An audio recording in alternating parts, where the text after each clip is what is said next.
ಅನ್ನಭಾಗ್ಯ ಯೋಜನೆ ರಾಜ್ಯದ ಏನು ಕಾಂಟ್ರಿಬ್ಯೂಷನ್ ಇಲ್ಲ ಅಂತ ಬೊಮ್ಮಾಯಿ ಅವರು ಹೇಳಿದ್ದಾರೆ ಸರ್. ಕೇಂದ್ರದಿಂದ ಮೋದಿ ಕೊಡ್ತಾ ಇರತಕ್ಕಂಥ ಅಕ್ಕಿ ಅಂತ 10 ಕೆಜಿ ಅಕ್ಕಿ ಕೊಡ್ತಾ ಇದೀವಲ್ಲಪ್ಪ. ಫುಡ್ ಸೆಕ್ಯೂರಿಟಿ ಆಕ್ಟ್ ತಂದಿದ್ದೇ ಕಾಂಗ್ರೆಸ್ ಪಾರ್ಟಿ, ಬೊಮ್ಮಾಯಿ ಮರ್ತು ಬಿಟ್ಟಿದ್ದಾರೆ. ಮನಮೋಹನ್ ಸಿಂಗ್ ರವರು, ಸೋನಿಯಾ ಗಾಂಧಿ ಅವರೇ ಈ ಫುಡ್ ಸೆಕ್ಯೂರಿಟಿ ಆಕ್ಟ್ ನ ತಂದಿದ್ದು. ಅದಕ್ಕೆ ತರಕ್ಕಿನ ಮುಂಚಿತವಾಗಿ ಸಿದ್ದರಾಮಯ್ಯನವರು ಅನ್ನಭಾಗ್ಯ ಯೋಜನೆನ ಪ್ರಾರಂಭ ಮಾಡಿದ್ರು. ಪಾಪ ಮರು ಶುರುವಾಗಿರ್ಬೇಕು ನನ್ನ ಫ್ರೆಂಡ್ಗೆ. ಸರ್, ಕುಮಾರಸ್ವಾಮಿ ಅವರಿಗೆ ಸಂಕಲನ ಮಾಡ್ತಾ ಇದ್ದಾರೆ ಸರ್. ಈಗ ಇದು ನೈಸ್ ವಿಚಾರದಲ್ಲಿ ಸರ್ಕಾರ ಜಯಚಂದ್ರ ಅವರ ಬಾಯನ್ನು ಕಟ್ಟಿ ಹಾಕಿದೆ ಅನ್ನುವಂತ ಆರೋಪವನ್ನ ಕುಮಾರಸ್ವಾಮಿ ಅವರು ಮಾಡಿದ್ದಾರೆ. ಆ ತರದ ಪರಿಸ್ಥಿತಿ ಇದೆಯಾ? ಬಾಯಿ ಕಟ್ಟಿ ಹಾಕೋದಪ್ಪ. ಐ ಡೋಂಟ್ ವಾಂಟ್ ಈ ಪ್ರೆಸ್ ಕಾನ್ಫರೆನ್ಸ್ ಅಲ್ಲಿ ಹೋಗೋದು ಬೇಡ.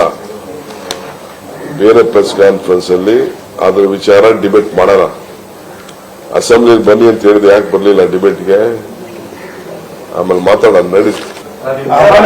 ಅನ್ನಭಾಗ್ಯ ಯೋಜನೆ ರಾಜ್ಯದ ಏನು ಕಾಂಟ್ರಿಬ್ಯೂಷನ್ ಇಲ್ಲ ಅಂತ ಬೊಮ್ಮಾಯಿ ಅವರು ಹೇಳಿದ್ದಾರೆ ಸರ್. ಕೇಂದ್ರದಿಂದ ಮೋದಿ ಕೊಡ್ತಾ ಇರತಕ್ಕಂಥ ಅಕ್ಕಿ ಅಂತ 10 ಕೆಜಿ ಅಕ್ಕಿ ಕೊಡ್ತಾ ಇದೀವಲ್ಲಪ್ಪ. ಫುಡ್ ಸೆಕ್ಯೂರಿಟಿ ಆಕ್ಟ್ ತಂದಿದ್ದೇ ಕಾಂಗ್ರೆಸ್ ಪಾರ್ಟಿ, ಬೊಮ್ಮಾಯಿ ಮರ್ತು ಬಿಟ್ಟಿದ್ದಾರೆ. ಮನಮೋಹನ್ ಸಿಂಗ್ ರವರು, ಸೋನಿಯಾ ಗಾಂಧಿ ಅವರೇ ಈ ಫುಡ್ ಸೆಕ್ಯೂರಿಟಿ ಆಕ್ಟ್ ನ ತಂದಿದ್ದು. ಅದಕ್ಕೆ ತರಕ್ಕಿನ ಮುಂಚಿತವಾಗಿ ಸಿದ್ದರಾಮಯ್ಯನವರು ಅನ್ನಭಾಗ್ಯ ಯೋಜನೆನ ಪ್ರಾರಂಭ ಮಾಡಿದ್ರು. ಪಾಪ ಮರು ಶುರುವಾಗಿರ್ಬೇಕು ನನ್ನ ಫ್ರೆಂಡ್ಗೆ.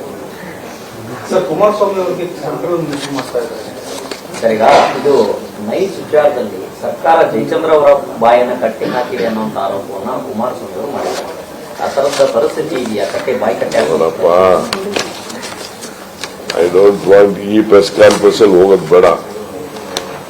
ಬೇರೆ ಪ್ರೆಸ್ ಕಾನ್ಫರೆನ್ಸ್ ಅಲ್ಲಿ ಅದ್ರ ವಿಚಾರ ಡಿಬೇಟ್ ಮಾಡೋಣ. ಅಸೆಂಬ್ಲಿ ಬನ್ನಿ ಅಂತ ಹೇಳಿದ್ರೆ ಯಾಕೆ ಬರ್ಲಿಲ್ಲ ಡಿಬೇಟ್ಗೆ? ಆಮೇಲೆ ಮಾತಾಡೋಣ.